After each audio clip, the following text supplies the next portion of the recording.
Welcome to Abi ரவியின் videos. நான் உங்கள் ரவி. இந்த வீடியோவில் understanding digital and analogue system பற்றி பார்க்க போகிறோம். வாங்க வீடியோக்குள்ளே போகலாம். நம்ம ஒரு உதாரணத்துக்கு கம்ப்யூட்டருடைய மானிட்டரை எடுத்துக்கணும். ஒரு எல்இடி மானிட்டர் இருக்குதுன்னு வச்சுங்க. அதில் உள்ள ஒவ்வொரு புள்ளியும் ஒவ்வொரு விதமான கலரில் நமக்கு தெரிகிறது. அந்த கம்ப்யூட்டர் ரன்னிங்கில் இருக்கிறப்ப அந்த ஸ்க்ரீனில் வந்து நம்ம ஒரு பிக்சர் பார்க்குறோம், ஒரு மூவி பார்க்குறோம், அல்லது ஒரு எக்ஸல் ஃபைல் ஒர்க் பண்ணுறோன்னா அதில் உள்ள ஒவ்வொரு புள்ளியும் ஒவ்வொரு விதமான கலரில் ஒளிர்கிறது. அது வந்து டிஜிட்டல். ஆனால் அதனுடைய ஒட்டுமொத்த உருவம் நமக்கு ஒரு இயற்கை காட்சியாகவோ, ஒரு நடிகையாகவோ, ஒரு ஒரு மூமெண்ட்டாகவோ நமக்கு அதில் ஒட்டுமொத்தமான ஒரு காட்சி தெரிகிறது. அது வந்து அனலாக். ஸோ டிஜிட்டல் அப்படிங்கிறது அக்யூரேட், அனலாக் அப்படிங்கிறது அப்ராக்சிமேட். அதனுடைய தொகுப்பு தான் ஒரு டிஜிட்டலுடைய தொகுப்பு அனலாக். அனலாக்கை பகுத்தால் அதில் கிடைக்கிறது டிஜிட்டல். இதுதான் டிஜிட்டல் அனலாக்கு இடையில் உள்ள வித்தியாசம். டிஜிட்டல் வந்து ரெக்கார்டு வேர்ல்டு, அனலாக் வந்து ரியல் வேர்ல்டு. நம்ம அந்த உலகத்தில் உள்ள பெரும்பாலான நிகழ்வுகள் அனலாக்கில் தான் நடக்குது. பெரும்பாலான இல்லை, 100% நிகழ்வுகளுமே அனலாக் ஃபார்மேட்டில் தான் நடக்கிறது.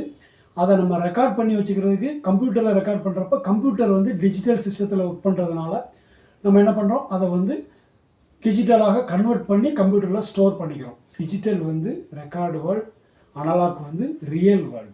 நம்ம ரியல் வேர்ல்டில் ஒரு சவுண்டு கேட்குறோம், ஒரு ஒளி அமைப்பை பார்க்குறோம், ஒரு சன்ஷைன், ஒரு நேச்சுரல் சீனரிஸை பார்க்குறோம்.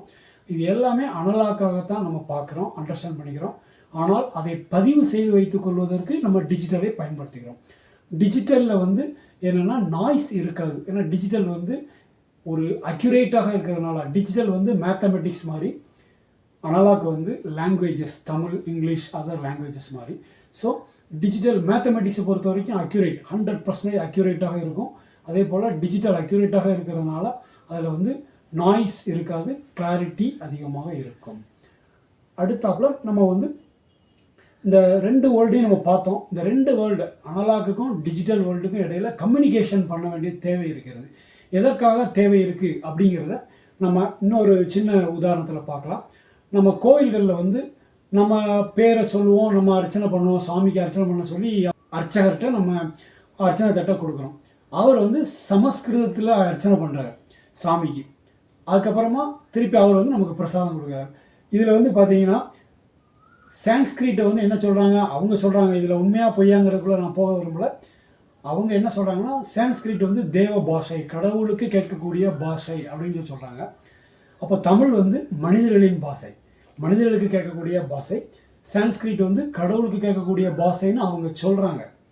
ஸோ அதே போல் கம்ப்யூட்டர்லேயும் பைனரி லாங்குவேஜ் வந்து கம்ப்யூட்டருடைய பாஷை. நமக்கு வெளியில் டிஜிட்டல் பைனரி லாங்குவேஜ்னாலே உங்களுக்கு தெரியும், 0 1 அது டிஜிட்டல். அனலாக் வந்து 0 to 1, 0 to range, this range to that range, இது வந்து அனலாக். ஸோ அனலாக் வந்து நம்ம ரியல் உலகத்தின் பாஷை வந்து அனலாக், கம்ப்யூட்டருடைய பாஷை டிஜிட்டல். ஸோ ஒரு ரியல் உலகத்தின் டேட்டாவை கம்ப்யூட்டரில் ஸ்டோர் பண்ணுறப்ப நம்ம அனலாக்கை டிஜிட்டலாக கன்வர்ஷன் பண்ணி ஸ்டோர் பண்ணுறோம். கம்ப்யூட்டர்லேருந்து எடுத்து அதை பயன்படுத்துகிறப்ப டிஜிட்டலை அனலாக்காக கன்வெர்ட் பண்ணி நம்ம பயன்படுத்துகிறோம். இப்போது கடவுளை எப்படி அந்த அந்த தேவ பாஷைன்னு ஏன் சொன்னாங்க அப்படின்னா, கடவுளை உருவாக்கியவர்கள் அவர்களுக்கு தெரிந்த பாஷையில் கடவுளுக்கு சொல்கிறாங்க. அப்போ அவங்க பேசிகிட்டு இருந்த பாஷை சான்ஸ்கிரிட்டாக இருக்கிறதுனால சான்ஸ்கிரிட்டில் தான் வேதங்கள், மந்திரங்கள் எல்லாத்தையும் உருவாக்கி வச்சாங்க. அதே போல் கம்ப்யூட்டரை உருவாக்கியவங்களும் பைனரி லாங்குவேஜ், கம்ப்யூட்டருக்கு புரிகிற பாஷை பைனரி லாங்குவேஜில் பண்ணிட்டாங்க.